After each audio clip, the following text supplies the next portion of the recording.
students, welcome back to the Astro Study Room. I'm Ember Faye, your friendly neighborhood fire fairy witch. And I'm Jordan, a university researcher by day and a full-time astrology student by night. Our goal for this podcast is to feel like we're all just students meeting up after class to go over our notes together. Every other Tuesday, we'll be exploring core astrology topics, breaking them down, and just chatting about how these concepts show up in our real lives and reflecting on what wisdom the stars have to share with us. If you enjoyed this episode, I hope you will consider subscribing and leaving us a review to help us grow this little cohort of astrology students. Yes, and we also have our Patreon where we drip free content for you all, such as study guides and journal prompts. So sign up for our Patreon for all of that. And if you listen to our last Saturn episode, you know how pumped Jordan and I are for this othersode. Yes, I'm so excited. And we actually recorded this back in May and have been really excited to release it.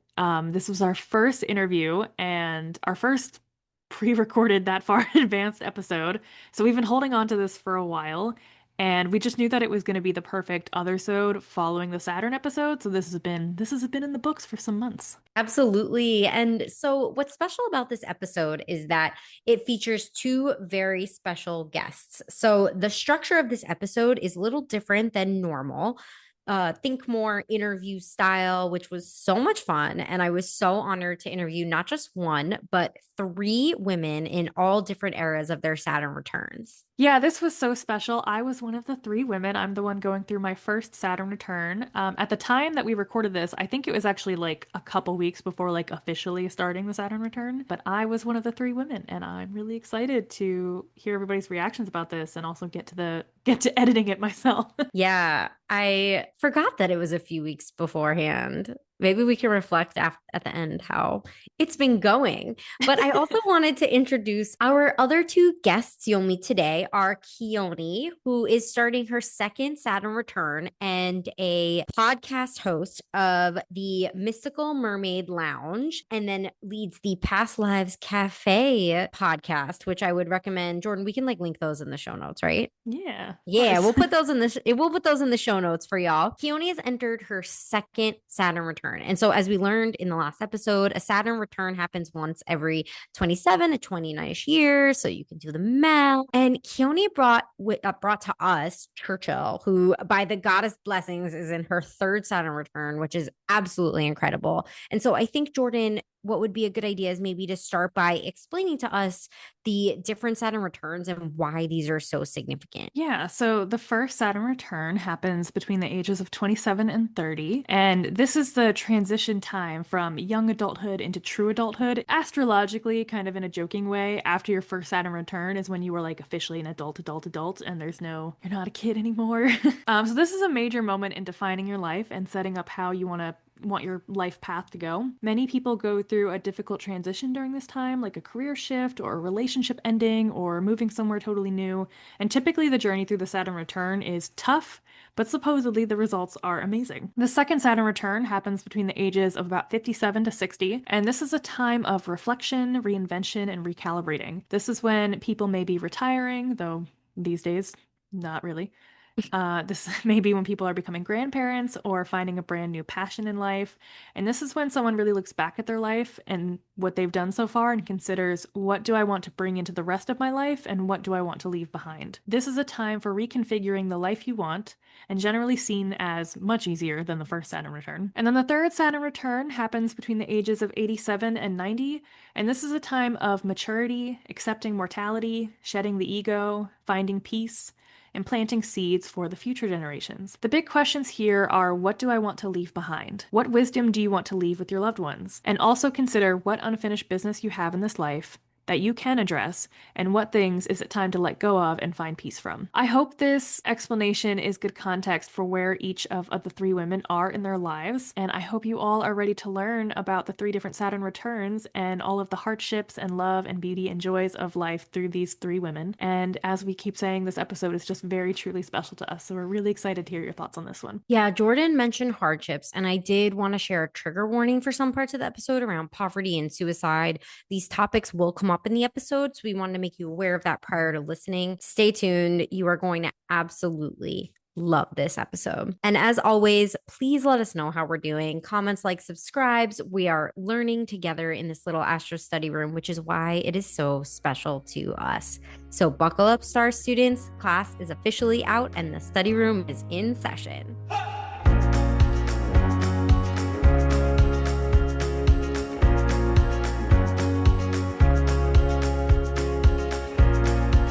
Welcome back. I know you thought we were going to kick it off with the interviews, but actually we're going to stop in real quick for a little bit of astro weather. I am actually skipping the general astro weather for this portion, but Ember is still going to take us back with the local news. To you, Ember. Yeah, I cannot believe we're at the end of October 2025 when this airs. I can't believe we're like mid-October right now.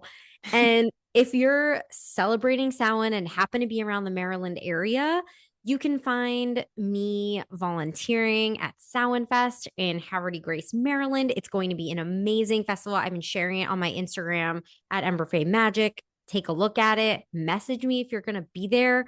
So pumped. There's going to be ancestral magic. There's going to be a dumb supper, a seance, vendors. It's going to be amazing. And so our next big lunar event after Samhain, the magic of Samhain, will be happening on November 5th, 2025 at 8:19 a.m. Eastern Standard Time. And we talked about in previous episodes that we are in supermoon season, meaning the moon is closest to the Earth in its orbit. She gonna be gorgeous. If you've been peeking at the moon or the full moon in the past few cycles, she's been something to behold. And this is our beaver moon, so named for a few reasons. It's the time of year beavers, like busy beavers, are finishing building their dams, stocking up on food. Also, when actually like hunting for beavers was most successful because they're like out doing their thing. And most important, because it's when indigenous people, colonizers, would actually use the beavers to create coats, blankets, that kind of thing. They would use their pelts for that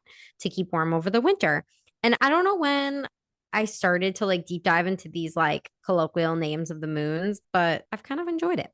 It's been interesting. This moon is happening in the fixed earthy sign of Taurus. So it's a sign of steadfastness, stability, grounding, material comfort. Briefly, I wanted to bring up a ritual that I have personally started at the time of Thanksgiving last year. This was like around the same time Taurus full moon was happening. With Taurus being a sign of comfort and material things and values, I started a practice where I made a jar for all of the full moons. It's like a little gratitude jar.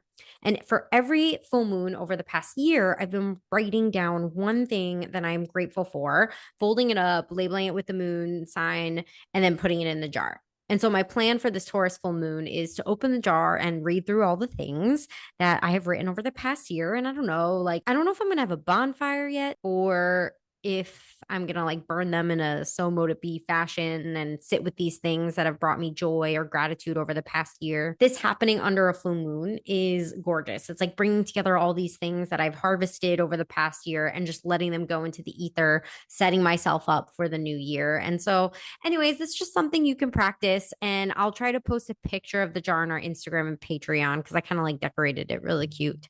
But anyways, I kept it kind of short because we have a lot to get to. But did you have any other last thoughts, Jordan? I remember you talking about this jar. I think you mentioned it in another episode. It might have been our orientation day. Oh, you think? It was pretty, or maybe it was the I bet you it was our moon episode because I do it every full moon. No, because I think it's my full moon practice. It's like what I do every full moon. Yeah. Okay, yeah, so check out our moon episode. But I think that's a really cool idea, and I would like to try that too. I do like the symbolism of it being near Thanksgiving and whatever that means to you and whatever culture you align with. Yeah, I think also Taurus just being this like very grounded, fixed sign, I think having a gratitude practice can be very grounding. It kind of like sets you up in your space and is like, okay, like here I am present in this moment, and here are the things that like make me happy to be here. I think that is like a very Taurus-y vibe. Yeah. I was also gonna say, November 5th is me and my partner's anniversary, and I have Taurus in 7th house of spouse. Snap, that's so cute. Yeah, oh my gosh. Are you guys gonna do anything special? Oh, I don't know. We're kind of in like a money saving mode right now, so I don't know. I mean, doesn't have to be spending money. Yeah. Have like a little, I don't know, do a ritual. Were you gonna say bonfire? Yeah. Light everything on fire. You could just have a little bit of arson, cheeky little little Well, I was crime. like, the actual thought in my head was, I'm gonna tell Jordan I have a bonfire, but then I'm like, can she have a I bonfire sure by her cannot. house? Yeah, I don't know, light a candle. Can you do that? I can't do that. Light a lot of candles. Well, Make that it might be a sexy. problem. Practice some sex magic. That's a really good time to practice sex magic. Like partner. I mean, I'm all about sex magic, like solo. Could be a cool time. You got the moon by your side. Anyways, Yeah, my we mom should get listens to our to this, so I episode. can't comment. Hi, Jordan's mom. Hi, Mom. I think we should get into our interviews.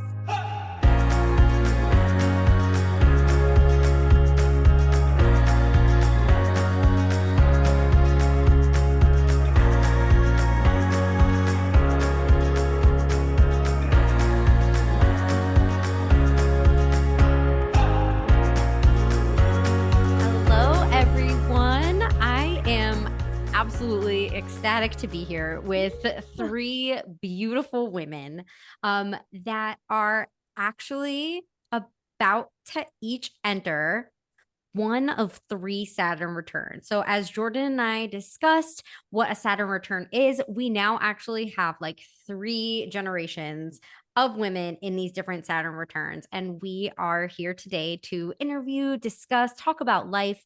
And this is just like such a pleasure and an honor to be conducting this interview today.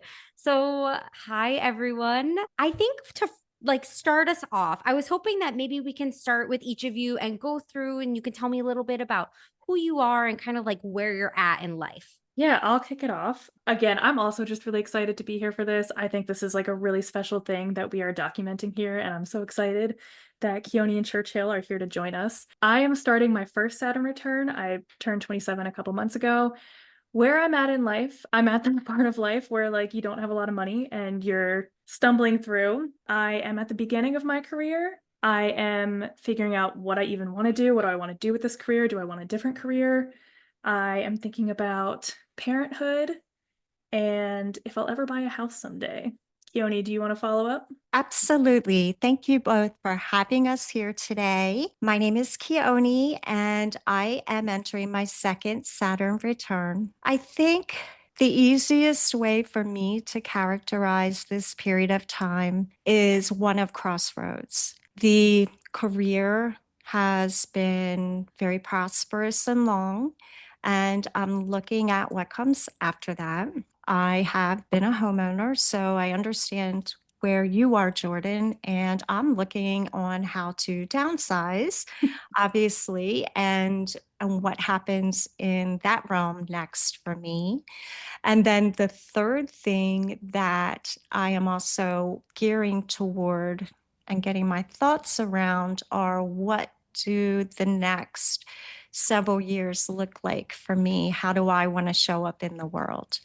So I have big questions, but all excellent questions that I am super ready to take on with excitement.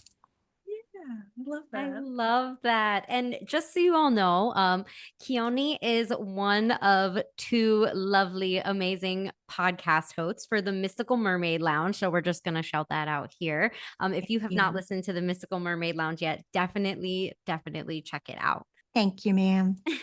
All right, Churchill, I'm so excited that you're here with us. Oh, I don't know.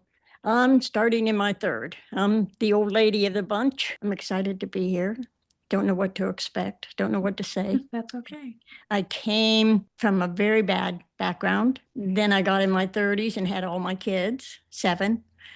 And then my husband passed away 3 years ago. So I'm starting the last Chapter? part of it that Mhm. is very, I'm at ease and I'm at peace. Finally, I'm at peace with myself and the world and everybody around me. And that's about it. That's awesome. That's Yeah. major. That's the So- point. I think Yeah. that's the point. Yeah. Thank you for sharing that with us, Churchill. Like I said, I am just so thrilled to have the three of you here. This is so special. I am ready to kind of just kick it off. Like I mentioned, if there's questions that we kind of just want to skip around, whatever you want to do, definitely feel free to let me know. But the first question I wanted to ask you three is, when do you feel like adulthood really begins, right? Like we kind of talk about that first Saturn return being there. Keone just put her head down. So like that's like kind of like the first Saturn return, right? But like when do you feel like adulthood really begins? And maybe like even what did that look like for you? When do I feel like adulthood starts? I definitely don't think 18. I think 21. I think 25 is when like adulthood starts, when, the brain's finished doing its thing. But And I you also can rent a car. yeah, right. I don't know. For me, I feel like it was when, I got my first apartment. I think that was an adulthood marker for me. What do you two think? Curious, Jordan, when you got that first apartment, were you moving in alone? Were you moving in with someone? With my partner, Brendan, and we're still together now.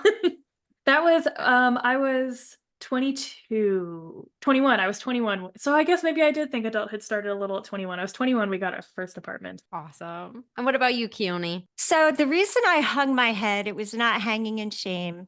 Uh, There was a giggle there. there was a giggle. I think I hung my head because the question is more profound than you may even realize, because adulthood means different things. I think when you're Jordan's age, adulthood means practical things, getting things, attaining things. I want my degree. I want a place to live. I want to have a partner. I want, you're attaining, right? We're in Western culture. You're nailing it. Yeah. When you're at my age, in looking back, I think adulthood had been happening all along, but I thought it was going to be a profound moment when I felt mature. And I realized that maturity has nothing to do with it. Adulthood is a state of mind, and in our culture is a state of paying bills.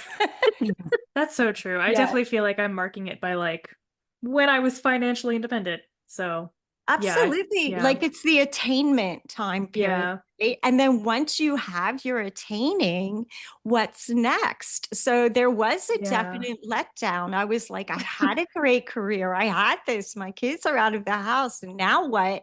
And I realized all this adulting I'd been doing was actually just attaining. Mm-hmm. So That is I'm interesting. so profound, and now makes me like really wonder how that answer might change in a very like non-capitalist society. right. Yeah. I think that was exactly where I was going with that, Ember, because in a non-capitalist society, is it caring for others? Is it you've now been handed the keys to the home and it's now your responsibility? I don't know, but it's hard for us not to think this way because this is where we've been. Yeah. So I'm waiting for the moment of maturity to hit me, but in the meantime, I'll just keep paying my bills. Mine was when the day I woke up, I was in my late 20s. I had 5 kids, and all of a sudden, they are all I had. It was just me and them against the world. That's when I thought, I'm an adult. I have to stand up, pull up my big girl panties, and get a job. And that's what an adult was to me. So like relying on yourself. Yeah, I had to. Yeah, to keep a roof over their heads, food in their belly, and be a mom. Yeah, that's so hard because I think, no matter what age you're at, sometimes you're just forced to. Like, no matter, you could be 11 years old and put in a situation that it's just kind of like, I have to put on my big girl panties and do this. And so, Jordan, when you asked me, I was like, I don't really know, because there was definitely situations when I was younger that felt very adult, and probably things that I shouldn't have been experiencing as a child. And then you ask that question, I'm like, am I even in adulthood right now? Like, I don't even know. Like, I still feel like a kid all the time. Yeah. So I don't know. I think it's interesting, the older that we get and stuff, the older, when people will say, they'll refer to kids, the older we are, the older that marker is. Like people will call, like people in their 50s might call 25-year-olds kids. I think that's kind of interesting that our bar of what a kid is keeps going up and up and up. Yeah, it's like the definition continues to live with us and grow with us, as opposed to kid stops at an age. Yeah, that's a good way to put it. I was an adult, probably at 4 years old. I took care of myself. My mother didn't care. She was gone. And the neighbors, man downstairs would whistle, and I'd get up in the morning, I'd go down, he'd comb my hair. The other neighbor would feed me. The other neighbor would make sure I was okay. So I was doing things that, and during the war, the air raids, they would come, the civil defense men, and turn on the lights. They'd come and turn off the lights, turn off the fires, pull the curtains, then come back and redo it. So I was grown up before I was grown up. So Wow. Did you feel like in looking back at it, like you were having to adult or assume an adult position before you were ready? oh yes, I had to take care of myself. So it was taking care of yourself. Yeah. Yeah. I had the first instant oatmeal. I wasn't allowed to turn on fires. So I put the raw oatmeal in my cup, get water out of the spigot and stir it and put lots of sugar, and that was my oatmeal. So Oh my gosh. Churchill, can you tell us like what time period that was? I was born in 38. Okay. So from the time about 42, 43. So Wow. definitely World War II. Oh yeah, I would Yeah. watch them. They would bring the soldiers, prisoners, and park in front of our apartment, and the soldiers would go in, get a beer and whatever, and the prisoners were there, and they took them to Kenzu Dam, is where they had the prison, and I would watch that until the civil patrol would come up and close my curtains. Oh, so you were Wow. watching from your apartment? And I was Oh. watching out the window. Yeah. Where were I you, know. Churchill? Like where was that? Oil City, Western Pennsylvania, Oh wow. little town. Wow. Yeah. Little town north of Pittsburgh, right? Yes, yes. Wow. Gotta Kind of, go. I guess like maybe jumping off of that then, and I'm curious, like, what did success mean when you were younger? So, and maybe I'm gonna jump to Churchill first since we kind of, ended there. But Churchill, I'm curious, like with that experience and everything you were going through, like what did success look like to you? And then maybe how has that changed to today? Success was, I always wanted a mom and dad, somebody that cared. I was a good girl. I didn't do anything bad. So I thought, well, I did a lot of things bad, but as a little kid, I just wanted to be good. Maybe my mom would stay home and that would be success in that area. And as I got older, it was just growing up, getting a job, taking care of myself, and having a home. And how about now? No, I think I'm successful. I'm happy. I'm at peace. And I forgive a lot of things that happen. Oh, I did not think I was getting emotional. I'm like, period. Okay. Oh goodness. Okay. How about I guess since we're going backwards now, Keone, what about you? What did success mean to you when you were younger and how does that look like now? So because I grew up super, super poor, success to me was what we were talking about earlier, like you, Jordan, was attaining. I didn't want to struggle. I did not want my kids to have a reduced lunch. I did not want to shop at Missions anymore. So as a kid, like I wanted to be able to pay for my own lunch full price. So I started to work when I was 14. So to me, starting working so early, I kept thinking success would come to me when I felt financially like I wasn't looked down on as being poor anymore. So that's what it used to mean. What it means now is completely different. And I am not romanticizing poverty. Poverty is scarring. It is a dearth on anybody that has to survive it. So this is not a romantic, oh, look, we were poor, but we didn't know it. Oh, hell, we knew it. But what I will say is success now is being authentic, no matter what I have in my pocket. And right now I got paid from working with my friend Pam, selling a whole lot of hot dogs to old sweaty people. Men, old sweaty men. So I have a shit ton of cash. Sweaty in my men pocket right eating now. hot dogs. Welcome to America. So I am successful as I would have considered myself to be at 12.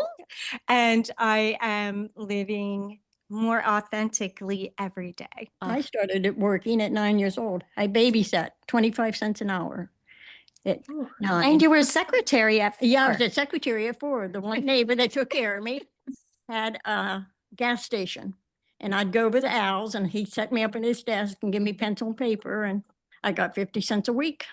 Oh, I couldn't even write, but what would you I do kept with the bills. 50 cents? I spent it on candy. What was your favorite candy? Like, what was like your go-to candy? My go-to candy was the little butter root beer.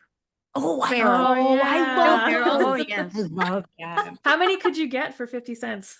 Oh my gosh, that 50 cents lasts me until the next payday.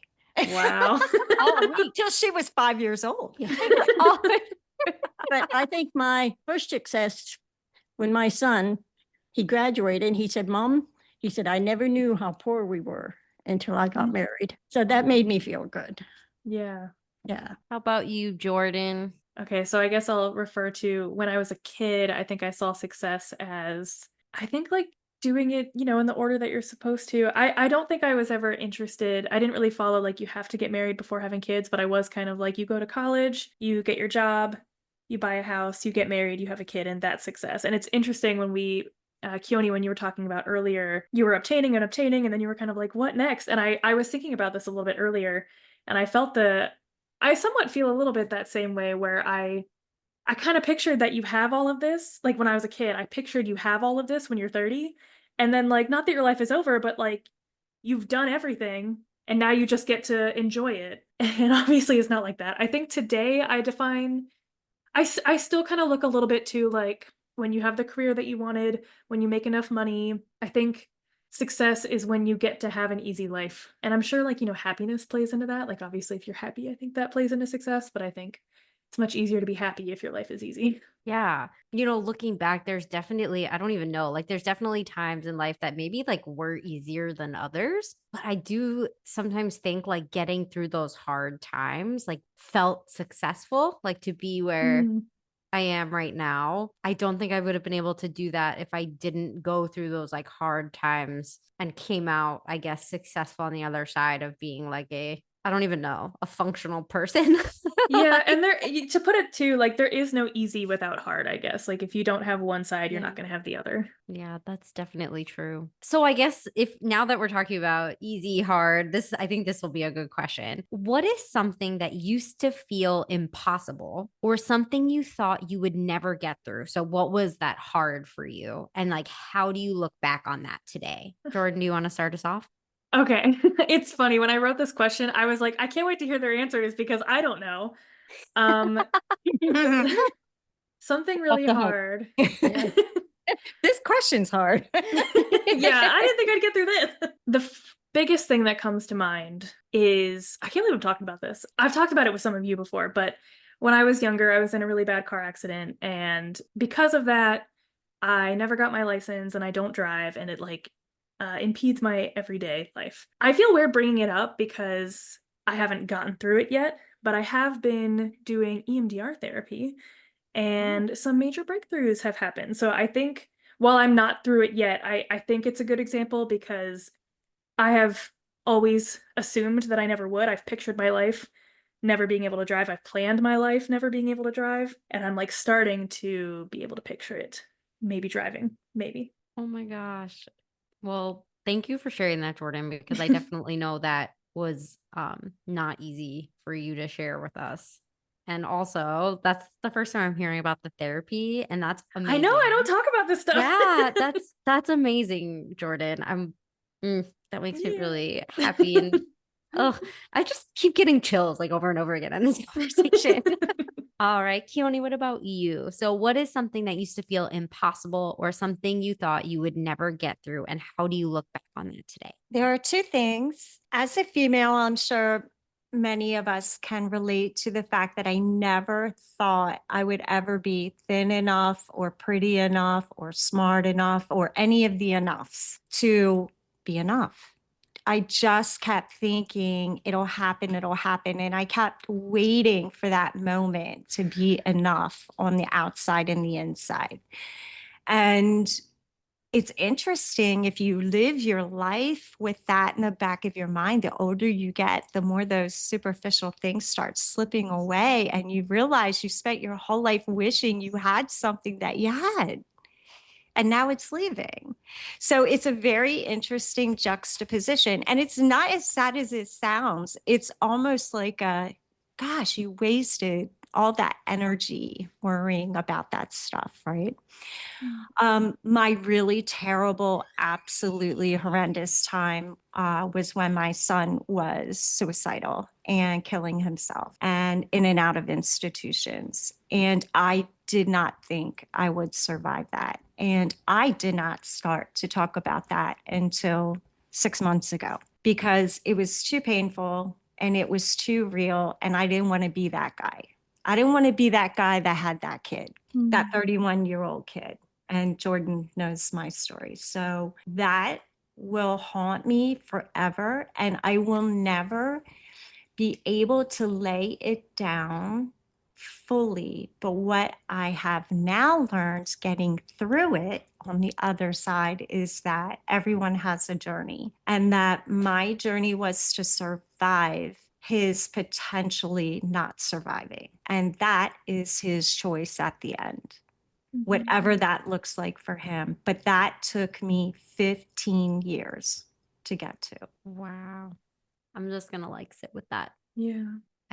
That's so powerful. I mean, for so many reasons, right? There's so much there. There's dealing with loss, there's grief and The fear. and this is, your child. I want to ask you, like, how has that, I mean, that had to have impacted like other aspects of your life now, and the lessons you've learned from that, and like what you've learned. And I'm just wondering, like, what is your takeaway for that now? Like, for people going through like that sort of grief, what would you tell them? It's interesting you use the word grief because my son is alive, but I will always grieve, especially when he's mentally ill, the loss of the normal kid he could be when he's medicated. So that is what is called ambiguous loss because the child is not dead. The child is not alive. It's a liminal space. What I would say is, and that's really hard because no one knows what to say to that, right? You know what to say to somebody when someone passes or when someone's born. But what do you say when someone's son is homeless? Or when someone's son is walking around talking to imaginary, when they're not imaginary, but bipolar psychosis, hallucinations, right? So, how many people have your son, how many people has your son been talking to today? Oh, he's clocked in 3 so far. I mean, what do you say to that? Yeah. So it's really super hard to be in a spot like that. But what I can say is the way through it is finding people that you can be authentic with, and they're not going to be judgmental, but they know how to hold space for you, meaning they're not running up to solve a problem. They're not saying, oh my God, I don't know what to say, or don't worry, you'll get past it. All the stupid things we say to each other just because we don't know what to say. They just hold space. And so for someone who's going through something that horrendous, I would say find out why you're really here. Because if you live for someone else, including your children, you will never have peace. Find out why is your why. What is your why? Yeah. And then surround yourself with authentic people that when they need to talk, they can hear it and you can say it. And it's not anything but just saying what you need to say. That's got to be a really, really difficult lesson for a lot of people to learn, like that your life is not just about your kids. It's a very hard lesson. Yeah. Because you were programmed, right? You don't. And I remember when I was first pregnant, my mom said, this person will be your priority, but not your life. And you remember that.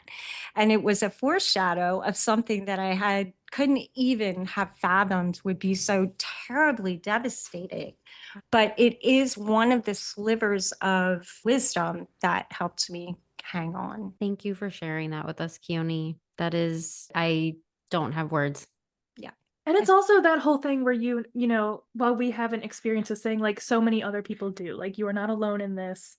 Other people have experienced this, and I hope that someone else is going to find this and know that, like, you know, they are not alone in that experience, because along with suicidal, like, you know, people have a lot of issues with kids who become alcoholics or drug addicts, and the fear that that comes with, and again, like the grief of who they were before that and who they might be becoming or who they could become. I think that gets roped in here, and that can be very, very scary. And I think that's kind of the point of this question, is sort of that acknowledgement that, like, you really can get through things.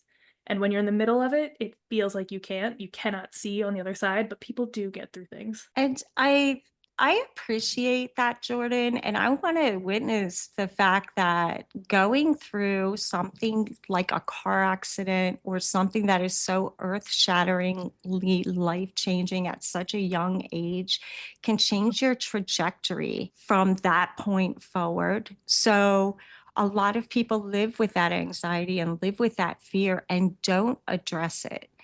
And it can paralyze them. And so the fact that you said, nope, you know what? I'm not going down without a fight here. And I hate to use fight terms because it makes it sound like we're in opposition with the world, right? It's more like I've learned something about myself.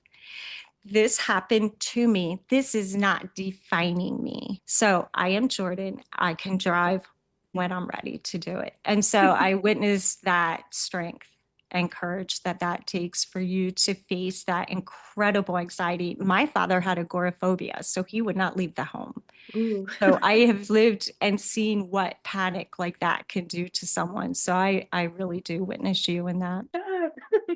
Thank you, guys. And Churchill, we're going to end this question with you about what is something that used to feel impossible or something you thought you would never get through, and how do you look back on it today? I'm not going to answer that. I'm just going to say, I'm glad I was able to forgive. That's all I'm going to say. I think, Fair enough. yeah, I think this conversation is just, it's absolutely stunning me. I mean, we all talked, we kind of like didn't really know what was going to happen in this conversation. I am learning so much from each of you, and I am just very grateful to be here and just like witness and hearing this. And thank you for letting me like lead this also and ask you guys questions. And this is just, You're doing a great job. Yeah, you're amazing.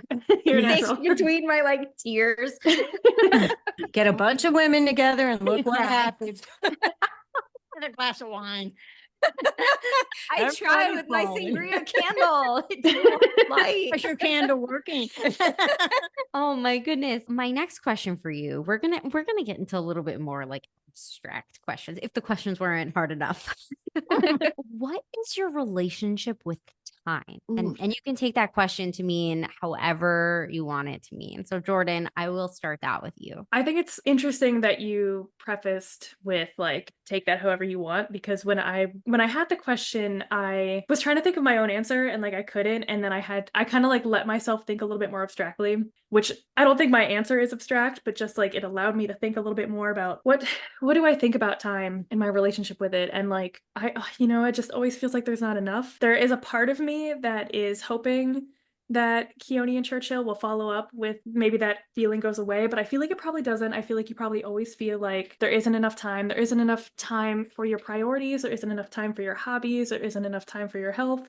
It's hard to find the time for everything. And especially going back to like, living in a capitalist world where we all just have to work at least 40 hours a week, which is like what, a third of our lives or something. There's just never enough time. So I think time is anxiety inducing. How do you feel, Keone? My take is that by the time you're at my age, you realize that you were rushed and that the things that you should have made time for, you didn't. So what I would say to anybody out there who is feeling rushed and like their priorities are running their life is to really think about what matters. At the very end of the day, what matters? Because I worked 80 to 130 hours a week for 10 years. I missed almost every baseball game, every soccer game, every piano recital, you name it. And I did that to chase away poverty. So I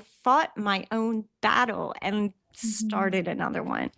So think about that. But because I can't go back in time and time is a construct anyway. How I get through that is to say every day is exactly where I need to be. And that's all I can do. So I learned a lot by realizing I wasted a lot of time on the things that I would have done differently. I feel like a lot of people can relate to that. And then also the trauma that poverty leaves on you has that longer term effect. Yeah, you definitely spend your life being beholden to something that what is that saying? There are two ways that you can be tied down. One is to try to fight it, and the other one is to constantly run from it.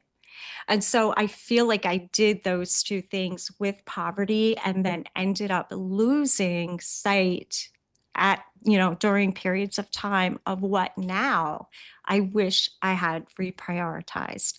But it's very easy to say that from a scenario where I'm now financially stable enough to be able to say, I wish I had done that. So that cyclical thinking is not lost on me. Mm-hmm. That's a good point. There's always a balance. Then you get my age. And every day, you thank God that you wake up and you just enjoy it. Just enjoy every day like it's your last day. And the next day, enjoy that day. That's what time is. Peace. Churchill, how do you enjoy your day? What is like your ideal day? I get up at 10:30. Oh, I love that. I don't Goals. get up earlier. 10:30. I eat my breakfast. I watch TV. Oh, and I make my bed before I leave the bedroom and just do whatever I want. That's Heck it. yeah. I love that. But that's after working a long time. I retired at 74, so I know where you girls are coming from. Work, work, work. But enjoy it. Have fun. Don't just work. I'm What curious. TV show are you? Oh, Do you want to talk about the TV show? are you watching, Churchill? No, I yeah, gotta no, tell us. know. What TV show do you watch? I watch all the judge shows. Oh, I should have been a lawyer. heck yeah. Are you And- like a Judge Judy fan? I am a Judge Judy fan. And a Judge Marilyn. All of them. Yeah. Do you remember Judge Wapner? Yes. I remember He him. was the start of it all. He was the start of it all. It was like the judicial reality show, like kickoff with right. Judge Wapner, the Wapner's court. Yep. It was- And Rusty, the bailiff. and she's an avid reader. Yes, I read all the time. Oh, what do you read? Anything. What are you reading now? I like all the Amish. I like the other Einstein. If you haven't read that book, please read it. Okay, It's I'll add it about to my his list. second wife. It's fantastic. I just read whatever. Cereal boxes. Do you ever read Coke- sexy Coke romance can. novels? Hmm? Do you ever What? read the sexy romance novels? Of course. Yeah. Those are my favorite. That was in the 60s. Oh my goodness. Someone was telling me about the sexy romance novels. They would have to get them like it was like a box that would like get shipped to their house and like they would Yes, come in like In a brown paper. yeah. Whoa, you read that too. Rock on. Luckily, I was too poor to afford that type of reading material. We were way too poor for the paper bag type of for deliveries. Good for you, Mama. Yes, every person should keep reading. Keep reading. Don't stop reading. Whatever it is you read, keep reading. People say they don't read. I don't like to read. What do you do? If you don't read, you're so lonely. You pick up a book, you can do and be anywhere you want to be. Plus, we were talking about travel, right? If you can't travel, you're not well, you don't have the Read. finances. You read. Or watch judge shows. Or watch The two of life's pleasures. Yeah, right. I was going to ask, I just kind of came up with this, but how do you feel like, if at all, how did COVID like affect your relationship with time? Mine, it didn't affect me at all. My husband was ill, so we were in. I was taking care of him. And it was here and it was gone. Mm-hmm. Wow. So I was one of the lucky ones that didn't have to worry about getting to work, being around people. So if you can call that being lucky, but Yeah, Yeah. it didn't impact your Right, life it too didn't. much. yeah, I didn't have to worry about being out, bringing it back home to him. Yeah, I'm very fortunate. I was considered an essential worker, but I was able to work from home. The way that my time got reshifted with that was really figuring out time management with technology. And that sounds crazy, but when you are pre-COVID, right? Nobody had the hookups or the bandwidth that we do now. Nobody had T4 lines coming out of their home. So working around that was super interesting. And for the first 8 months, I would say I enjoyed the downtime. And then after that, it started to go a little stir crazy. How about you, Jordan? I thought of it because I was thinking about how you, Keone, said that you were working like 80 to 130 hours a week. I never worked that much, but I used to work 80 hours a week at some point, and I don't think I could do that today. And I feel like COVID, like, I mean, I would do what I had to kind of thing, just like anybody does, but I feel like COVID changed how I spend my time and how much time I require to myself that I didn't used to require. So I was curious if anyone else related to that. Or Ember, how did COVID affect your relationship with time? Yeah, Jordan, you and I have talked about this a little bit as far as like the amount of time. And I don't know if this was a transition because during COVID it was like the transition from my 20s to 30s. I just need more alone time now. Like I really need time, during COVID I was studying for like my veterinary boards exam, like my specialty boards exam.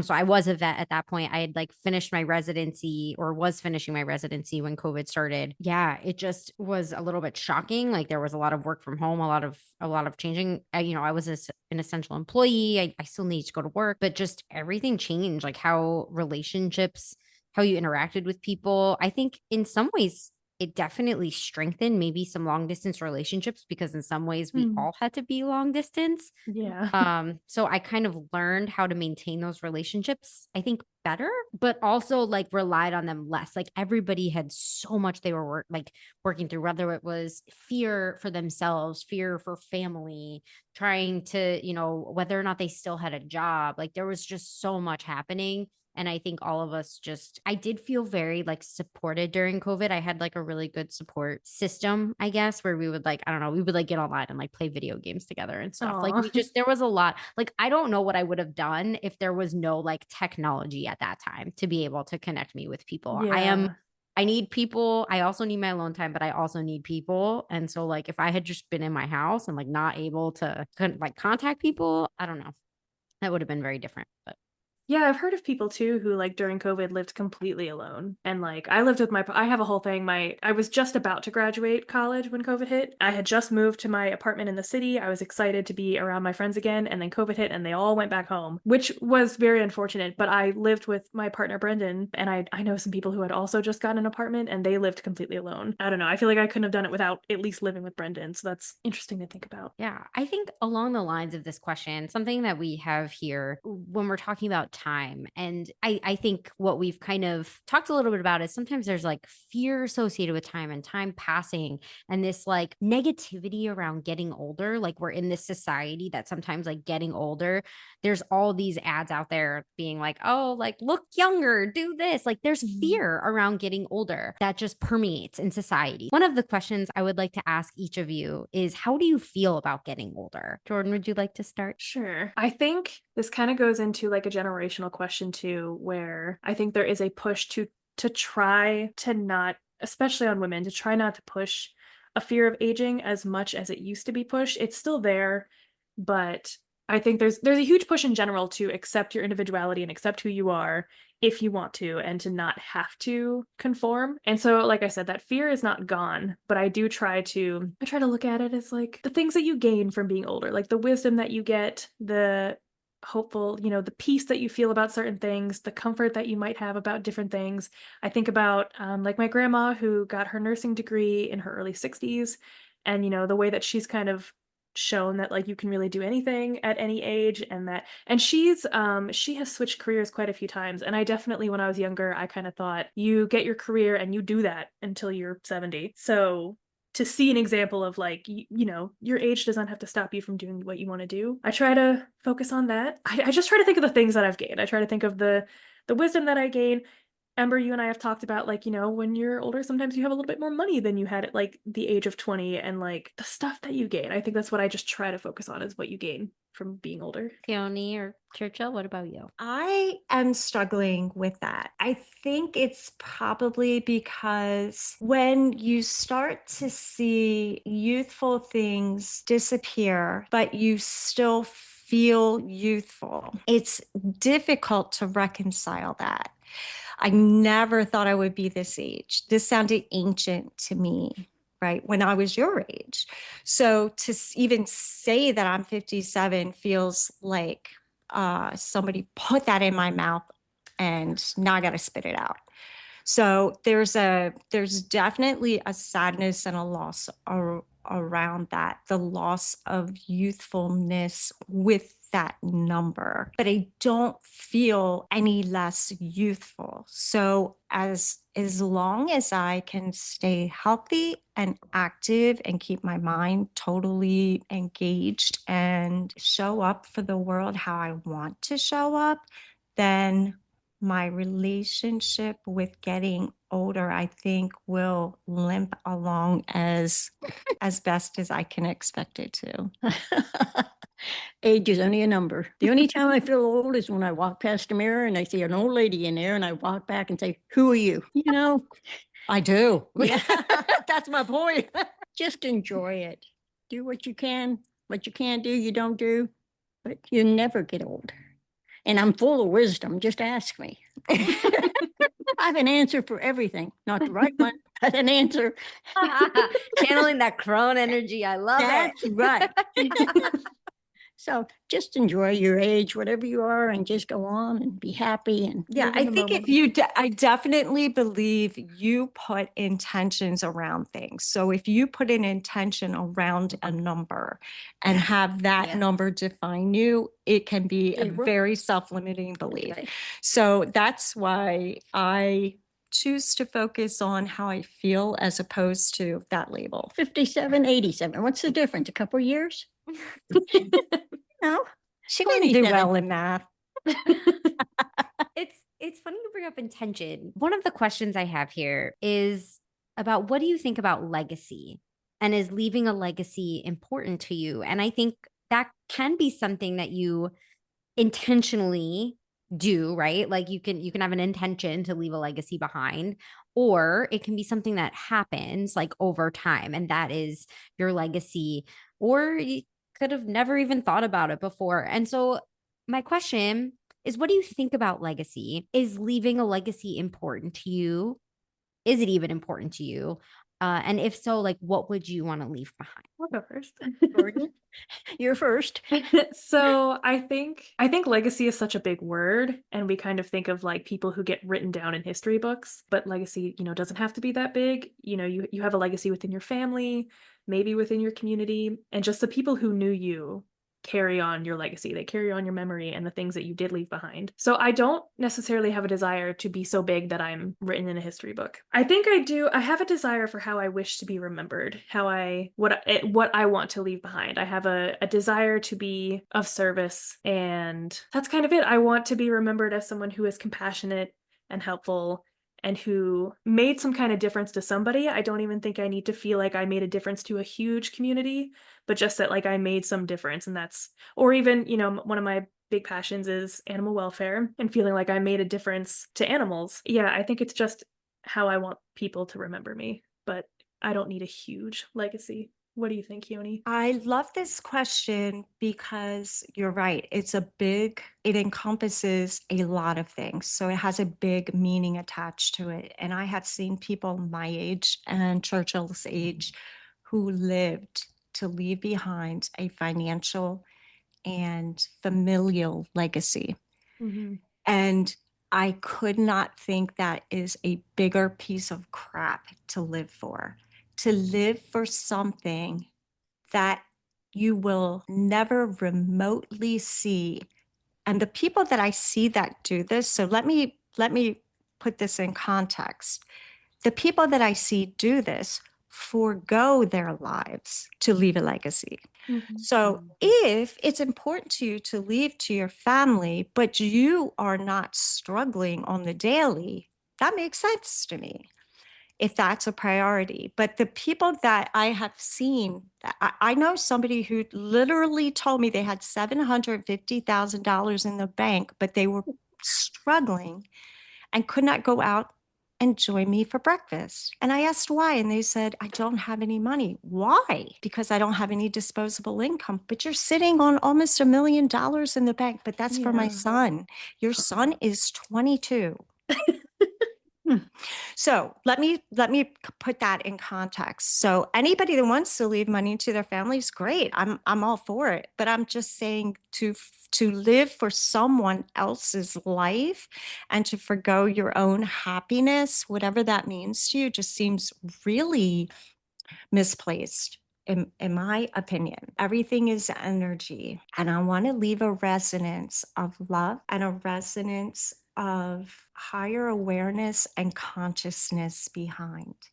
Because if we can emanate that to every plant, to every person, to every animal, that is legacy that will continue to resonate through anything and anyone. So I look at it like be the healing to the planet while you're here so it continues to carry on. Makes me think like, the land remembers that we're always hearing.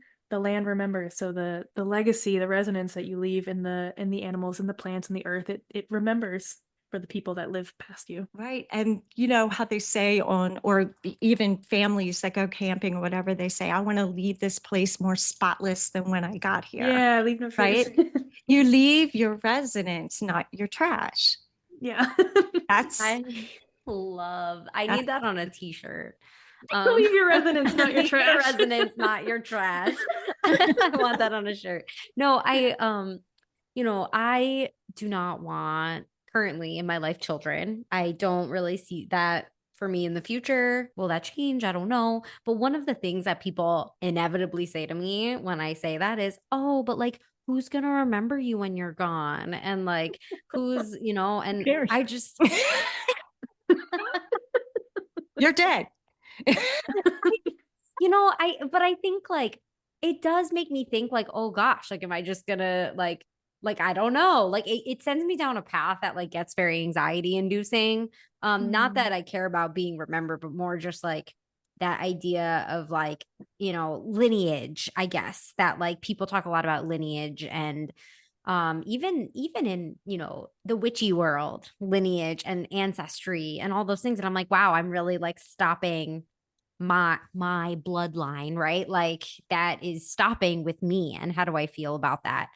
And the way you just put that, Keone, is just like, it makes me very happy. It settles that a little bit because I'm like, you're so right. Like life is energy. And if I can just keep emanating that in the future and then take my body and like plant it under some tree, like I will be very at peace with that.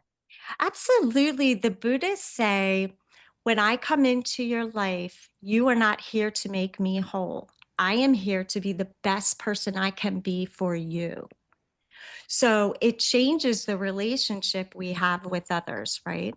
Yeah. So as soon as you say, oh, I'm here to be the best person I can be to my friends, to my family, to the planet, then your legacy has already been mapped out. I think also like, and I know you know this, but like ancestry is so much more than just your bloodline. And I know like, literally when we're studying history, we're going to refer to bloodline history, but there is, the communities that you're a part of and the legacy you leave in those communities. So even if we talk about like your burlesque dancing and the stuff that you show up with in that way, that's something that will be left behind that other people will be able to find forever. And that is a community and you will be their ancestors in that way. And that's your legacy. That is a legacy. Right. That joy, that art, that flow, that movement, that high vibrational frequency that movement alone leaves behind is your legacy. Yeah. Oh. Thanks, guys. I guess I don't need kids. What's your legacy, Churchill? Oh my. Well, for all the kids I have enough for all of us. So I just want to. Now she tells me. Yeah. I just skip back 31 years.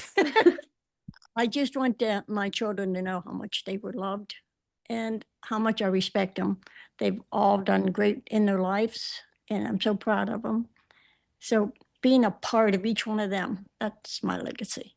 Ooh, yeah. That's awesome. All right. I have another big one. So we're kind of winding down with our interview now. So we're kind of, this is going to be a little bit of a big one. Okay. So Do you feel like your life has a specific purpose?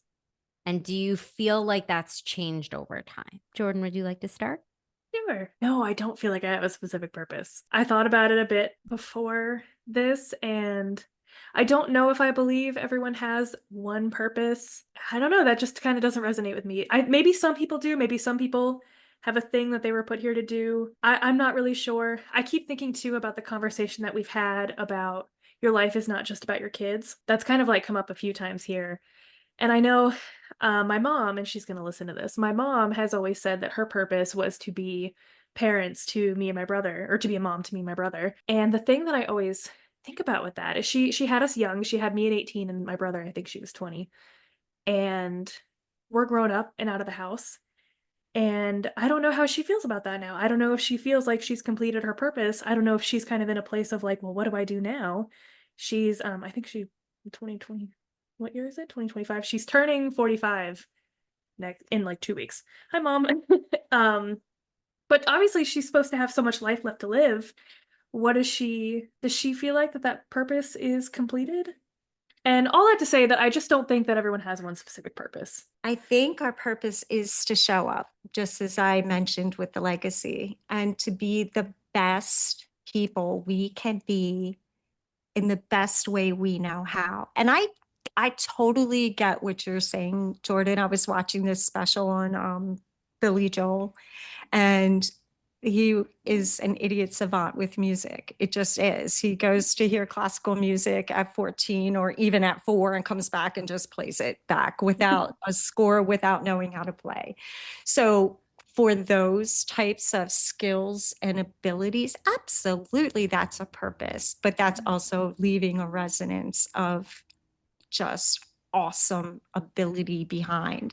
And so your awesome ability to be a statistician, to be a scholar, to put your hard thinking around things, people with big brains doing wonderful things with them, is a resonance that and a purpose that you will continue to fulfill over time.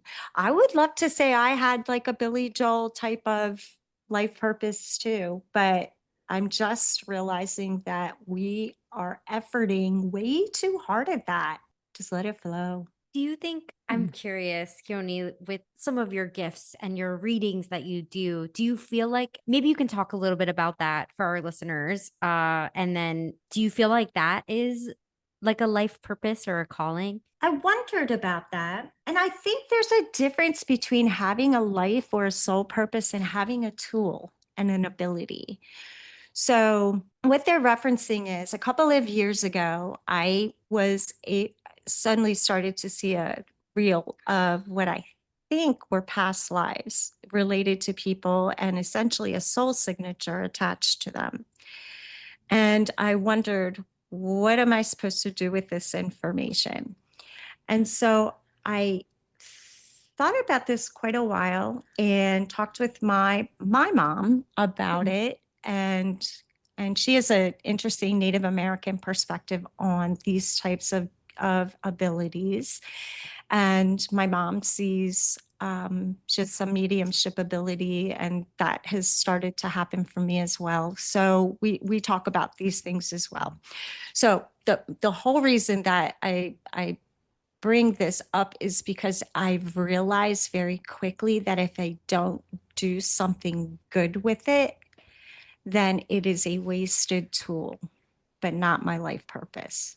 So if I can say to you, which I probably will on Wednesday, Ember, I know, I'm so excited for my yes, reading. I will tell you what I see, and I will tell you what I believe your soul signature, how it resonates with me. And if that gives you the jumping off point that you need for you personally, then that is the point. I think that's really awesome. And again, something to just definitely make me think, because I think I'm constantly searching what my purpose is. I always thought it was like, oh, I'm going to be a veterinarian and help all these animals, and that's like my life purpose. But I have realized it's not. And I don't even know what that point was of realizing like this doesn't feel like my life purpose. Like it is a job. And like you said, it's a tool. The knowledge that I can use to help is incredible and so, so valuable. But it, I don't know what a purpose is supposed to feel like, but it doesn't Yeah. feel like it. So You're here on purpose. That's it. yeah. All of you are here on purpose, or else you wouldn't be here. Churchill, what about you? I always thought my purpose was my children. And then in 1973, I went to work at a nursing home, worked there for 49 years. My purpose was just maybe being the only hand that touched somebody or a kiss on the forehead that they didn't get. I think my purpose was just being there, just showing them a little bit of compassion and caring. And there were some days I just wanted to go home and cry because it's so sad.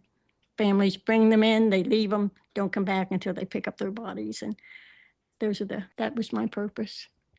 And then I became me. Now my kids have a purpose.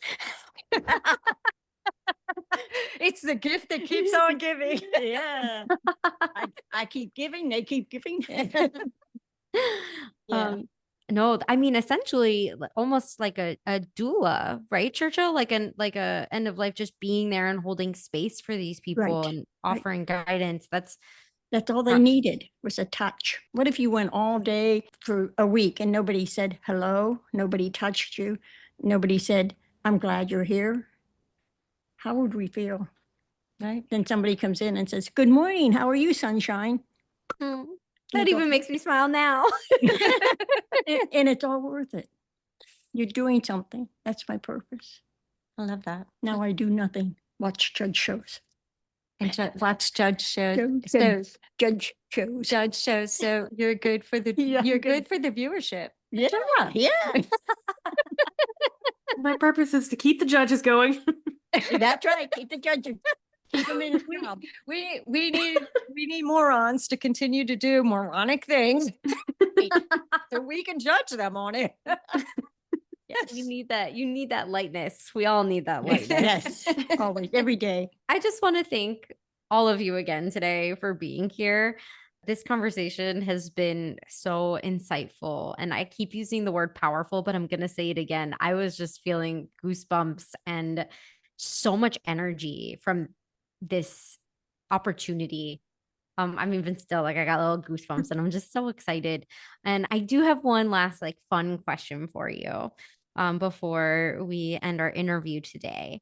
And this question is, if you were to title this Saturn return chapter of your life, what would the title be? I'll go first. Jordan, do you want to start? Yeah, I meant to come up with an answer beforehand, but man, time, I swear. If I were to chapter this first Saturn return, I'll say I would title it Ascending One Way or Another. Ooh, that's good. Thanks. That just came to me. Oh my God.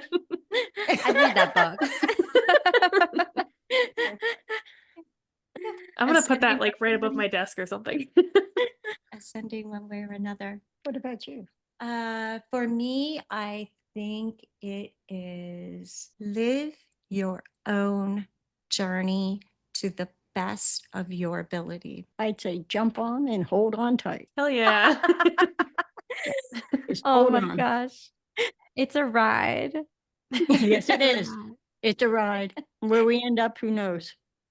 But be happy. I think that's it. Oh my God. This was like, honestly, this Thanks was. for being here. Oh, Thanks, Thank lady. you. Thank you so much for Yeah, thank including me. you. No, thank you so much. I'm so glad you were here. I'm so glad we could fit this, and like I'm so glad you wanted to do this because I think this is a really cool episode. I keep saying this, but we are collecting something really, really special here, and this again going on with like legacy, like this is going to literally live on.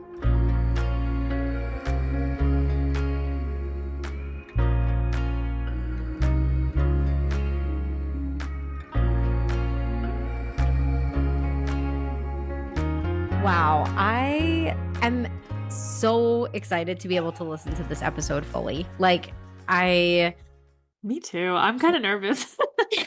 I mean, it was definitely what I remember is that it was definitely a lot. It was beautiful. It was sad. It was emotional, yeah. It was very emotional. And so I am excited to see what happens when you do your editing magic and we get to put all of this together. I think it's going to be, I mean, we've said this so many times. I think it's going to be special, So but I special. think yeah, I think this will be an episode that I will re-listen to. Like I do listen to our episodes every single time they come out, but this one will be one that I think I'll need to play a few times and kind of like ruminate over. And I'm actually really excited to share this with my partner because after we filmed that episode, I remember just feeling very emotional and like very lit up. Like it felt like a very important conversation.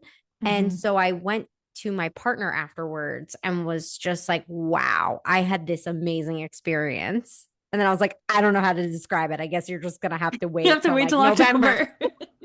This is one of those episodes that no matter like what it does, like whether it goes viral or not, or like how many people view it, like there's just an importance to having a record of it and archiving it. I also edit the podcast by Elise Wells' Sacred Places podcast. And I've told her this, and Ember, I've told you this. Some of the speakers that she's interviewed are really hard to get through editing wise. Like I remember there's one person specifically who spoke very monotone and he had just like a very soothing voice that it was very hard for me to like not fall asleep to. And there was one person who I really struggled to edit through.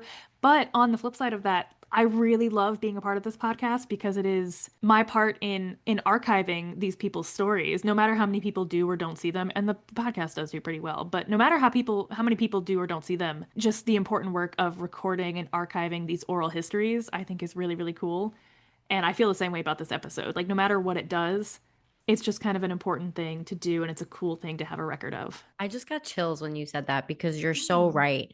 I mean, Churchill was sitting there talking about her experiences in World War II. And being born around the Great Depression as well.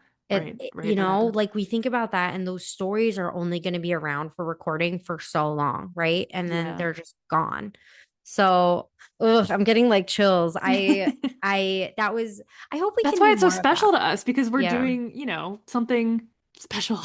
I think it feels meaningful. I think sometimes we like echo and we go back and forth to each other and we're talking about the planets, we're talking about astrology and not that stuff's not meaningful. I think what we're doing and archiving these lessons for people to learn for free is so important.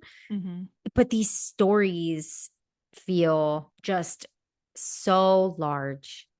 And I really hope we can do more of that in the future, Jordan. Yeah, let us know if any of you can think of any. Is there any type of interview like you want to see? I don't think our style is necessarily going to be just interviewing celebrity astrologers, but I think we enjoy, you know, these meaningful things. And I guess, you know, if we can interview people through the lens of astrology, that would be super interesting. We really, truly hope that you enjoyed this episode as much as we did.